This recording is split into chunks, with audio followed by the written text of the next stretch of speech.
వివిధ మున్సిపాలిటీల పరిస్థితులు ఎట్లా ఉన్నాయో చూస్తున్నాం. అందులో ఖమ్మంలో ఏదులాపురం మున్సిపాలిటీ 32 సీట్లు ఉన్నాయి, 17 వచ్చిన వాళ్ళు లెక్క కాంగ్రెస్ కొట్టేసింది. వైరా 20 11 కావాలి, కాంగ్రెస్ కొట్టేసింది 12.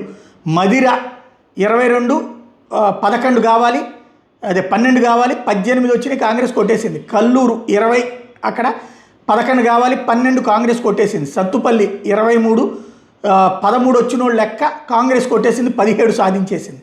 ఇకపోతే కొమరం ఆసిఫాబాద్ 20 సీట్లు 11 వచ్చిన వాళ్ళు లెక్క ఇక్కడ బీఆర్ఎస్కి 9 వచ్చినాయి, కాంగ్రెస్కి 7 వచ్చినాయి. 4 ఇండిపెండెంట్లు, ఈ నలుగురు కాంగ్రెస్కి వేస్తే 11 అవుతుంది, వాళ్ళు వస్తారు. ఈ 9 వచ్చినటువంటి బీఆర్ఎస్కి మద్దతు ఇస్తే బీఆర్ఎస్ ఫామ్ అవుతుంది. ఇప్పుడు అక్కడ ఇండిపెండెంట్ల గిరాకీ ఉంది. కాగజ్ నగర్లో 30 సీట్లు 30కి గాను 16 వచ్చిన వాళ్ళు లెక్క ఇక్కడ కాంగ్రెస్కి బీఆర్ఎస్కి ఇద్దరికి 10 వచ్చినాయి, బీజేపీకి 5 వచ్చినాయి, ఇతరులకు 5 వచ్చినాయి. బీజేపీ ఇతరులు కనుక బీజేపీ అట్ట కాంగ్రెస్కి మద్దతు ఇవ్వదు. ఒకవేళ బీజేపీ ఇతరులు కనుక బీఆర్ఎస్కి మద్దతు ఇస్తే వాళ్ళు ఫామ్ చేస్తారు. లేకపోతే ఇతరుల మద్దతు బీఆర్ఎస్కి వస్తే 15తో వాళ్ళు, అప్పుడు బీజేపీ సైలెంట్ అయిపోవాలి. లేదా కాంగ్రెస్కి వస్తే వాళ్ళు. ఏం జరుగుతుందో చూడాలి. కాగజ్ నగర్ హంగులో అది కీలకం. ఇకపోతే మంచిర్యాల జిల్లాకు సంబంధించి లక్సెట్టిపేటలో 15 సీట్లు, దాంట్లో 8 వచ్చిన వాళ్ళు లెక్క 11 వచ్చింది, కాంగ్రెస్ కొట్టేసింది.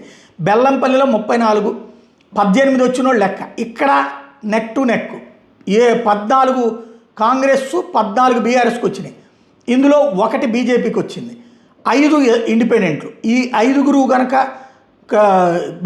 కాంగ్రెస్కి మద్దతు ఇస్తే 19తో కాంగ్రెస్ ఫామ్ చేస్తుంది. అలా కాకుండా బీఆర్ఎస్కి మద్దతు ఇస్తే బీఆర్ఎస్ ఫామ్ చేస్తుంది. లేదా వాళ్ళల్లో విడిపోతే కనుక లెక్క తేడా వస్తుంది. అప్పుడు ఇకపోతే లోకల్ ఎమ్మెల్యేలు ఎంపీల ఓట్లు కూడా ఉంటాయి. ఇకపోతే చెన్నూరు 18కి గాను 9 కావాలి, 10 కావాలి, 11 వచ్చిన కాంగ్రెస్ పార్టీ కొట్టేసింది. కేతనపల్లిలో 22 12 కావాలి, అక్కడ బీఆర్ఎస్ 10 గెలుచుకుంది, 7 కాంగ్రెస్ గెలుచుకుంది, ఇతరులు 5 గెలుచుకున్నారు. ఈ ఇతరులు కనుక కాంగ్రెస్కి మద్దతు ఇస్తే కాంగ్రెస్ కొట్టింది, ఇతరులు బీఆర్ఎస్ కనుక మద్దతు ఇస్తే బీఆర్ఎస్కి అవకాశం వస్తుంది. మిగతా ఇంకో దాంట్లో చూద్దాం.